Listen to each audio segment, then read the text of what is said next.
The United States, Canada, and Australia were once like three brothers. They fought together, they traded together, and they spied for each other as part of the most exclusive intelligence club on Earth. But today, one of those brothers just walked away from the table. Australia didn't just say no to Donald Trump's latest demands, they didn't just ignore his threats. They did something much more dangerous. They picked up the phone and called Mark Carney. And they didn't just call him for a chat. They invited the Canadian leader to address their parliament, an honor usually reserved for the President of the United States. In the next few minutes, I am going to show you exactly how this alliance shattered overnight, why Donald Trump is suddenly the loneliest leader on the world stage, and why this single move by Australia could hit your wallet hard if you're holding US dollars. This is not routine diplomacy. This is a global realignment, and it is happening in real time. Before we get into the receipts, think about this. If your closest friend kept threatening you, kept demanding total loyalty while handing you nothing but chaos, how long before you stopped answering the phone? Hold that thought, because that is exactly what is happening in Canberra right now. Drop your answer in the comments. At what point does an ally become a liability? Early this morning, the Australian Prime Minister's office released a statement that caught Washington completely off guard. Mark Carney will be traveling to Australia next week to deliver a historic joint address to their parliament. You need to understand what that means in diplomatic language. You do not invite a foreign leader to speak to your government unless you are sending a seismic signal to the rest of the world. Traditionally, the first call an Australian leader makes goes to the Oval Office. The first state visit is a handshake in Washington. Not this time. Australia looked at the chaos pouring out of the Trump administration, the tariff threats, the erratic social media posts, the demands for unconditional obedience, and then they looked at Mark Carney's calm, calculated leadership. They made their choice. They chose the adult in the room. If you are an American watching this, that choice should worry you more than any tariff number. Remember AUKUS? That massive nuclear submarine deal between the US, the UK, and Australia was supposed to be the crown jewel of American influence in the Pacific. Trump has been threatening to put it on hold unless Australia pays significantly more, using it as leverage and assuming he had them cornered. But read today's Australian press release carefully. They did not mention the United States once. Not once. They talked about Commonwealth partnership. They talked about critical minerals. They talked about strategic alignment with Canada. That silence is deafening. Australia is telling the world it has a plan B, and that plan does not require permission from Mar-a-Lago. If Trump tries to kill the sub-deal, Canberra will not beg. They will pivot. Behind the scenes, the pressure campaign from Washington was frantic. Trump's team had been leaning hard on Canberra for weeks. They wanted Australia to back the trade war against Canada. They wanted a united front to force Carney into submission.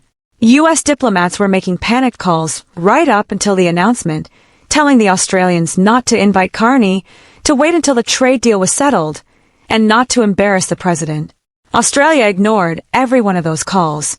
They sent the invite anyway. That is the ultimate receipt. When your closest ally stops listening to your warnings, you do not have an alliance anymore. You have an illusion. Here is where it gets personal for anyone watching their portfolio. Since the news of Carney's visit leaked, the Australian dollar actually rallied against the U.S. greenback. Markets hate uncertainty, and right now, Trump represents pure chaos while Carney represents pure stability. Investors are betting that a Canada-Australia resource bloc, controlling massive reserves of the world's uranium, lithium, and gold, is a safer bet than a volatile American market driven by midnight posts. The money is literally moving away from Trump's volatility and toward Carney's credibility. That is a receipt you cannot fake. If you are not watching commodity currencies right now, you are missing the early tremors of a total financial shift. You do not have to guess whether this stung the White House. Just 2 hours after the announcement, Trump took to his platform. There were no congratulations. There was no mention of friendship. He posted a rant about freeloading Australians and dishonest Canadians. He called the Australian Prime Minister weak and threatened to review all military cooperation. That is not the reaction of a man in control. That is the reaction of a man who just realized the room went quiet because everyone left. When the President of the United States resorts to name-calling against his closest allies, it means he has lost the leverage to stop them. The fear is gone. And once fear evaporates, so does the power. If this analysis is connecting pieces you have not seen assembled anywhere else, hit subscribe right now. We are tracking this global realignment in real time, and when the next domino falls, you need to be here. My friend said I wouldn't get subscribers by telling these truths, but let's prove them wrong. This story is worth sharing because it affects your future. Join the 7 million people who want the facts, not the fluff. So why is this happening? Why is the most powerful leader on earth watching his friends walk away? Because Trump is trapped in an outdated playbook. He sees the world as a series of one-on-one real estate negotiations. Bully Canada today, bully Australia tomorrow, bully Europe next week, and assume none of them will compare notes. He thinks he is the hub of the wheel, and everyone else is just a spoke. But he forgot that spokes can connect to each other. Trump's entire strategy relies on keeping his targets isolated and afraid. The moment he pushes too hard, they stop being afraid and start looking for alternatives.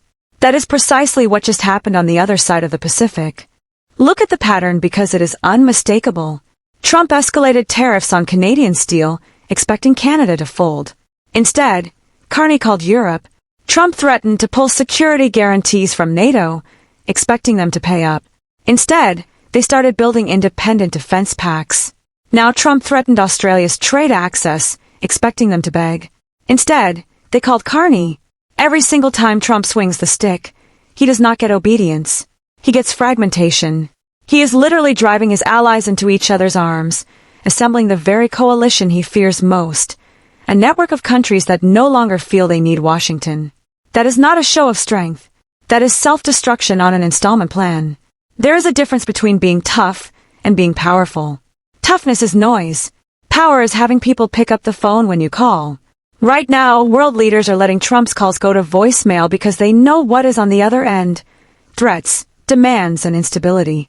Meanwhile, they look at Ottawa and see composure. They see a leader who understands global finance better than anyone in the current U.S. administration. They see a partner who keeps his word. In high-stakes geopolitics, you can be tough or you can be reliable, but you cannot be a volatile bully. That is too much risk for any nation to carry. Australia did the math. The risk of angering Trump was high, but the risk of depending on him was higher. Most leaders, when attacked by a U.S. president, get defensive.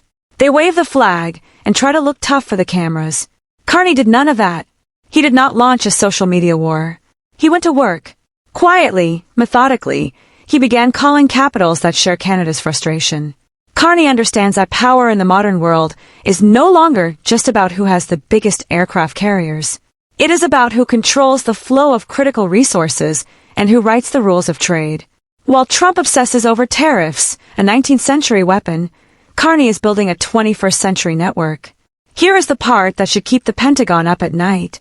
Canada and Australia together control a staggering share of the world's uranium, potash, lithium, and rare earth minerals. These are the materials you need for phones, for missiles, for electric vehicles, and for the entire architecture of the future. By aligning with Australia, Carney is constructing a resource superpower block. He is telling the global market that if you want the raw materials to build tomorrow, you come to this table, and Washington does not get to set the price. This is the middle power strategy, uniting nations too large to be bullied but too small to dominate alone, then knitting them into a force that even the United States has to respect. The contrast in leadership style tells you everything. Trump demands loyalty, Carney offers value. Trump wants vassals, Carney wants partners. Trump tears up contracts, Carney builds systems. That is exactly why Australia sent the invitation, not because they love Canada, but because they trust Carney's competence more than they trust Trump's chaos. This visit is not a victory lap, it is a working session. They will sit down and begin designing a trade architecture that routes around the dysfunction in Washington. They are future-proofing their economies, and that is the most devastating blow you can deliver to a narcissist. You do not fight him, you simply make him irrelevant. So what does this mean for your daily life? For decades, the American dollar and the American handshake were the gold standard of global commerce. That stability kept prices down and supply chains humming. But when nations like Australia and Canada, countries that look like us, speak like us, and have bled beside us, decide to work around the United States, that system starts cracking. If they begin trading critical minerals in their own currencies or writing standards that ignore American input, the cost of doing business inside this country climbs. Uncertainty is a hidden tax, and Trump just raised it on every single one of us. There is one image from this morning that captures this entire story. On one side, Donald Trump at a rally, shouting about traders and tariffs to a crowd that looked angry and exhausted. On the other, a quiet video feed from Canberra, a handshake between the Australian High Commissioner and the Canadian envoy. No shouting, no banners, just two professionals in suits signing a document and getting back to work. One side is noise, the other is action. Carney did not have to raise his voice to be heard across the Pacific. He just had to be sane. In this political climate, sanity is a revolutionary act. Where does this go from here? Scenario 1 is the simple path. Trump lashes out. He slaps punitive tariffs on Australian wine or beef, posts something insulting, and tries to punish the betrayal. But Australia has already priced that in. Every retaliatory punch he throws only pushes them deeper into Carney's coalition and accelerates the very realignment he is trying to prevent. Scenario 2 is the domino effect. The United Kingdom is watching this closely. New Zealand is watching. Japan is watching. If Carney's visit produces a signed resource agreement, London could extend the next invitation. Picture the entire British Commonwealth uniting economically to shield itself from American instability, a global safety net that formally excludes Washington. That is not a thought experiment. That is a live possibility sitting on the table today. Scenario 3 is the one nobody wants to name. Trump decides to weaponize the military alliance itself. He threatens to pull intelligence, sharing, or ground joint fighter jet programs. He tears the Five Eyes apart. That would blind American intelligence across the Pacific and leave the country strategically deaf, all to satisfy one man's ego. You would normally say no president would be that reckless, but Normal left the building a long time ago. Canada and Australia have decided they cannot wait for America to come back to its senses. They are moving on because they feel they have to. These are nations that stormed beaches alongside American soldiers and share their most classified secrets without hesitation. And now they are building a future without Washington at the center. The frightening part is not that they are leaving, it's that they might never need to come back. Once new trade routes are built and new resource deals are signed, those systems take on a life of their own. That is the trap Trump does not see. This is not a tantrum. This is infrastructure. You will look back at this week as the moment the Anglosphere stopped revolving around Washington. Carney is flying to Canberra carrying proposals, not grievances. Spreadsheets, not slogans. And Trump is left staring at the walls, wondering why his threats stopped working. He will blame everyone but himself, but none of it changes the fact that his closest allies stopped asking permission. So I leave you with this question.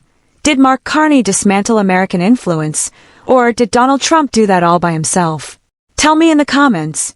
I read every one. And if you want to see what happens when Carney lands in Canberra and how Trump retaliates, hit subscribe. This story is far from over. Do not look away. New merch is available at our store. Get yourself the best gear and show your support today. This content is commentary and analysis for informational purposes only. Consult qualified experts before making any decisions based on this analysis.